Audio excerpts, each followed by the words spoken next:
Bonjour à toutes et à tous les amis, c'est Jules Mansillon. Je reviens continuer à discuter des transformations qui sont en train d'arriver, qui sont en train de se passer, qui sont en train de se produire aussi bien à l'intérieur de nous qu'à l'extérieur de nous. Avant tout, je vous remercie infiniment pour votre soutien, de soutenir la chaîne, pour vos likes, pour vos partages, pour vos commentaires, pour souscrire, voir que vous êtes toujours abonnés, parce que YouTube désabonne, hein, donc je vous remercie de ça. Je vous remercie infiniment pour vos dons. Si vous voulez une session privée, vous pouvez m'envoyer un email.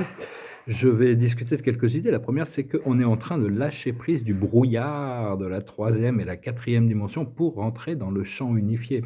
Les voiles commencent à tomber. Au plus on arrive à faire du vide, à lâcher prise du passé pour faire du vide, l'univers n'aime pas le vide. L'univers va remplir notre conscience, notre réalité, notre existence avec des nouvelles choses, hein, même s'il y a, il y a beaucoup d'inconnus. Ce qui arrive est bien au-delà de la compréhension humaine. Quand les galactiques vont arriver sur la scène, ça va être vraiment très très différente. Donc l'idée, c'est qu'il y a ce mantra puissant, c'est que nous venons des éthers, nous voyageons vers les étoiles et nous nous déplaçons vers les plans les plus internes de la conscience. Ces plans les plus internes de la conscience sont très délicats parce qu'une seule pensée peut nous faire dérailler, une seule pensée négative. Mais cela dit, tout est éducation et on est quand même guidé et protégé, donc il n'y a pas besoin trop de s'inquiéter de ça. Mais on doit transcender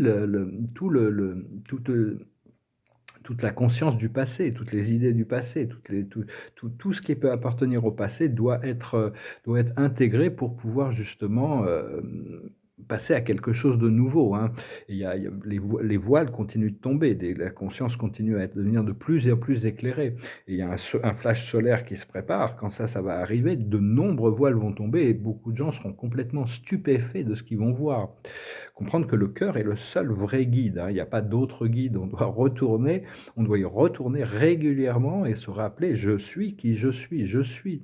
Je suis la présence de la lumière, je suis unifié avec l'esprit conscient de Dieu, avec le mind, l'esprit mental de Dieu, pour arriver à abandonner cette force d'opposition qui est la force de l'ego, qui est le corps de la souffrance, qui nous force toujours à répéter les choses. Mais enfin, on doit avoir confiance dans notre moi de la cinquième dimension, notre âme, parce qu'elle nous guide pour sortir de la matrice, hein. Donc c'est vraiment important de se rappeler: je m'aime et je me pardonne à moi-même.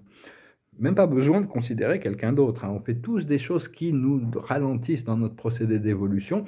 Cela dit, ça fait partie du procédé, hein. Et comprendre que la Terre nous a pardonné, l'univers nous a pardonné, Dieu nous a pardonné. Donc c'est à nous de faire l'effort de travailler sur cette liberté. Bien que bon, de temps en temps, il y a des vieilles peurs qui peuvent remonter, il y a des pensées qui ne sont pas amiables ou qui ne sont pas douces ou qui ne sont pas gentilles. Savoir que bon, tout ça, c'est des projections. Il faut arrêter de résister, il faut arrêter de lutter, il faut arrêter de juger. C'est trois choses très importantes: résister, lutter, juger. C'est le maya de l'esprit mental, hein. Et donc, il faut vraiment chercher à avoir une foi absolue et la connaissance que nous sommes des êtres éternels et infinis, un concept de réalité éternelle et infinie créé par un créateur éternel et infini qui a confiance dans son propre plan de réalisation pour nous ramener à la source éventuellement. On doit abandonner tous les aspects de notre vie, de notre réalité et de notre conscience à notre moi divin, à notre moi intérieur. Et parce que bon, c'est pas en luttant, c'est pas en poussant, c'est pas en forçant, c'est pas en essayant de se changer soi-même ou de changer le monde. C'est en lâchant prise progressivement des choses qui ne sont plus nécessaires, avoir confiance dans la guidance, et on doit s'aligner avec l'amour, la lumière de notre âme. La volonté divine, la lumière et l'amour de notre âme, c'est la volonté divine pour nous. Et donc on doit se réveiller, on doit réveiller le créateur intérieur. On n'est pas là pour, on doit être contemplatif de la décomposition de la matrice 3D et 4D, mais on doit être co-créateur ensemble de cette nouvelle réalité de la cinquième dimension, en cultivant l'amour et la lumière. Et donc lâcher prise de tout ce qui n'est pas l'amour et la lumière. Toute la scène politique est complètement insignifiante. Ce ne sont que des reliques d'anciens karmas qui sont sur le point d'aboutir ça va complètement s'écrouler, hein. On me l'a montré, même symboliquement.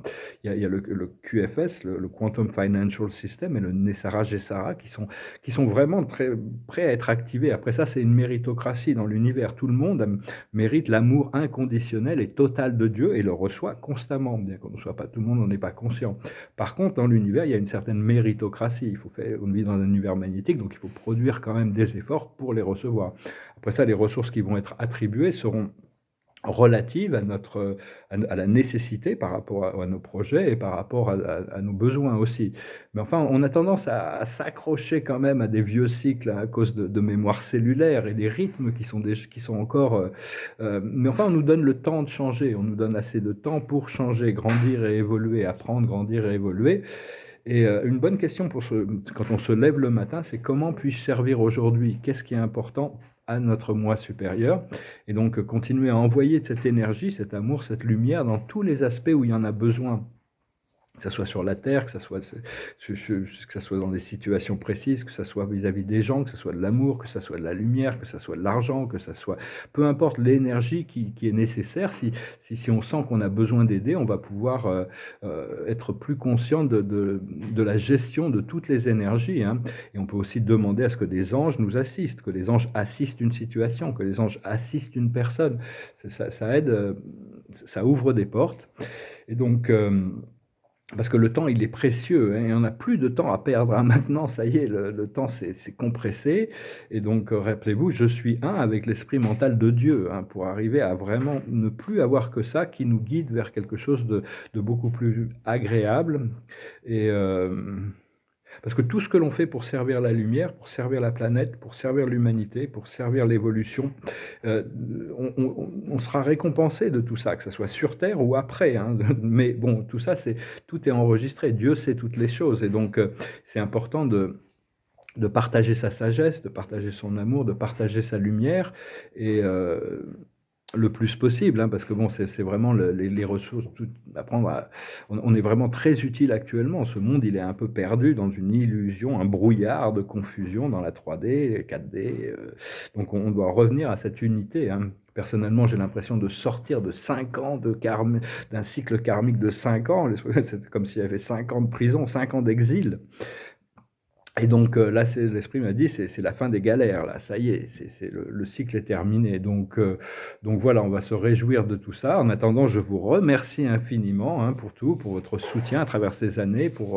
Je vous remercie infiniment on va pouvoir bientôt commencer à travailler beaucoup plus efficacement sur le plan matériel et physique dans la 5D. Et donc, je vous remercie pour vos dons, je vous remercie pour votre soutien à la chaîne. Je vais tirer quelques oracles, et puis on va voir tirer d'abord une carte avec la carte des Akash. L'Akash représente l'ensemble de toutes nos réalités, l'ensemble de tout ce qu'on a pu vivre sur Terre, parce que bon, on va pas nous présenter, c'est rare qu'on puisse nous présenter des incarnations dans d'autres dimensions, sur d'autres planètes, mais déjà intégrer et harmoniser toutes les énergies qu'on a eues sur Terre. La Terre, c'était l'endroit le plus difficile qu'on a pu choisir. On est venu ici par service. On a abandonné notre souveraineté, notre richesse, notre divinité, notre conscience pour rentrer dans un tube noir, et pouf, et puis ça y est, on a commencé des incarnations, on est arrivé dans un corps, et puis après on est né, et voilà, et puis après on s'est incarné dans un cycle, mais le cycle arrive à sa fin. Et donc la cage, quand la cage va s'ouvrir, il y a beaucoup de gens qui vont être très surpris, mais beaucoup de gens ne sont pas prêts à recevoir. On a tous eu des vies expérimentales qui pouvaient être très contrastées, parce qu'on voulait expérimenter la totalité de l'expérience humaine, aussi bien positive que négative. Bon, il faut éventuellement, ça ne va plus que positive, mais il faut vraiment savoir que on doit être beaucoup plus positif que négatif. Je me sens un petit peu plus en forme qu'hier, hein. Donc voilà, aujourd'hui, c'est l'énergie du Bouddha, de l'Asie, hein, la sérénité et la lucidité, hein. Donc, on va bientôt aussi pouvoir recommencer le Japon qui m'appelle énormément, donc je vais voir, bientôt on va pouvoir recommencer à se sentir libre et pouvoir voyager. Je pensais, il y a cette chanson qui me passait par la tête, c'est une chanson française de quelqu'un qui se sent, qui se sent prisonnier d'une vie matricielle, et donc il essaye de comprendre sa vie, il essaye c'est une chanson un peu humoristique des années 60, c'est vraiment quelqu'un qui prend conscience de l'absurdité et de la folie de cette vie, hein. Ça s'appelle Le Poinçonneur des Lilas. Je suis le poinçonneur des lilas, le gars qu'on croise et qu'on ne regarde pas. Y a pas de soleil sous la terre, drôle de croisière, pour tuer l'ennui, j'ai dans ma veste les extraits du Reader's Digest. Et dans ce bouquin, y a écrit que des gaz la coule douce à Miami. Pendant ce temps que je fais le zouave, au fond de la cave, paraît qu'il y a pas de saumétier, moi je fais des trous dans des billets. Je fais des trous, des petits trous, toujours des petits trous. Des petits trous, des petits trous, encore des petits trous. Des trous de seconde classe, des trous de première classe. Je fais des trous, des petits trous, encore des petits trous. Des petits trous, toujours des petits trous. Des petits trous, des petits trous, des petits trous. Je suis le poinçonneur des lilas, pour invalide changé à l'opéra. Je vis au cœur de la planète, j'ai dans la tête un carnaval de confettis et j'emmène jusque dans mon lit. Et sous mon ciel de faïence, je ne vois briller que les correspondances. Parfois je rêve, je divague, je vois des vagues, et dans la brume au bout du quai, je vois un bateau qui vient me chercher. Pour sortir de ce trou, je fais des trous. Des petits trous, encore des petits trous, des petits trous, des petits trous. Mais le bateau se taille, je vois que je déraille, et je reste dans mon trou à faire des petits trous. Des petits trous, encore des petits trous. Des petits trous, toujours des petits trous, des petits trous, des petits trous. Je suis le poinçonneur des lilas, arts et métiers directs par le Valois. J'en ai marre, j'en ai ma claque de ce cloaque. Je voudrais jouer la fille de l'air, laisser ma casquette au vestiaire. Un jour viendra, j'en suis sûr, où je pourrai m'évader dans la nature. Je partirai sur la grande route, et coûte que coûte. Et si pour moi il est plus temps, je partirai les pieds devant. Je fais des trous, des petits trous, encore des petits trous. Je fais des trous, des petits trous, toujours des petits trous, des petits trous, des petits trous. Y a de quoi devenir dingue, de quoi prendre un flingue. Se faire un trou, un petit trou, un dernier petit trou. Faire un trou, un petit trou, un dernier petit trou, et on mettra dans un grand trou, et j'entendrai plus parler de trous, de petits trous, de petits trous, de petits trous. Chanson qui a rendu célèbre Serge Gainsbourg, je crois que c'était ça pour son premier succès. Je vais retirer quelques cartes.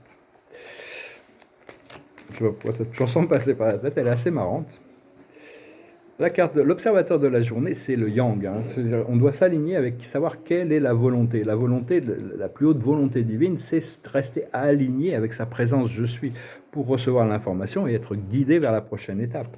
La plus haute sagesse, c'est de comprendre les heureux hasards. Il y a des choses inattendues, des choses, des hasards, de la bonne fortune, des choses qui arrivent, qu'on les sent arriver. Donc on est prêt pour les recevoir, se considérer chanceux déjà au départ. Ce qu'il faut comprendre, ça c'est la plus haute sagesse, ce qu'il faut comprendre c'est l'île au trésor, le trésor qui arrive, la liberté, le bonheur, l'abondance. Ce qu'il faut faire c'est à la mer, il faut se jeter à l'eau, il faut vraiment, c'est vraiment se lancer dans cet océan cosmique. L'océan cosmique, on doit être un tout, on doit avoir le navigateur de tout. Quand on rentre dans l'océan cosmique, on ne perd pas notre individualité, on navigue à l'intérieur, mais on fusionne quand même, on est quand même exposé à toutes sortes de choses. Et l'aboutissant, c'est la connaissance profonde, ce qui est ma carte de la journée, c'est-à-dire des connaissances profondes qui viennent des révélations de la lumière, de la divinité, qui nous révèlent notre être éternel, notre moi éternel. Et je vais retirer une dernière carte avec les anges. Voilà. Bon, on va en retirer deux, parce que bon, la carte de la journée, c'est l'hésitation. Il ne faut pas trop hésiter. Donc on nous laisse le temps de la réflexion, on nous laisse le temps en réalité, on a le temps éternel, mais on n'a pas un temps éternel dans cette incarnation. Et on a une mission, on a des choses à remplir, on a des choses à faire. Donc, on va voir un petit peu. La sagesse, c'est la consolation. On doit quand même chercher à se consoler, on doit chercher à se guérir, on doit chercher à lâcher prise de tous les traumatismes du passé, tout en sachant que bon, il y a des circonstances à venir qui vont être très plaisantes, très agréables. Ce qu'il faut comprendre, c'est les requêtes. Il faut continuer à demander pour recevoir. Soyez précis, demandez depuis votre cœur. Vous pouvez demander pour les autres, mais vous pouvez demander aussi pour vous-même. C'est très important d'avoir des demandes précises par rapport. Ça informe le monde spirituel de ce qui Ça donne des autorisations au monde spirituel d'intervenir. Ce qu'il faut faire, c'est la guérison. Il faut continuer à cultiver ce sens de la guérison, le retour à l'état naturel des choses, complet, complétion. Et l'aboutissant, ça va être le repos. On va pouvoir finalement se reposer, on va pouvoir lâcher prise de toutes les tensions, on va pouvoir lâcher prise l'esprit me l'a annoncé, hein, je me languis de pouvoir finalement respirer de manière claire et pouvoir prendre un petit peu de repos pour se préparer pour le nouveau cycle qui va être complètement différent dans la 5D, hein, mais on a besoin de recharger nos batteries. On peut continuer à appeler le grand soleil central, hein, pour que cette lumière connectez, imaginez la lumière de Dieu qui est branchée directement sur votre couronne et c'est un tube qui va directement à la source et petit à petit, au fur et à mesure que ça s'ouvre, cette lumière descend, hein, comme un pilier de lumière. Voilà, j'espère que ce message aura été intéressant pour vous. Je vous remercie pour tout. Je vous salue. Je vous souhaite une excellente journée. Adonai.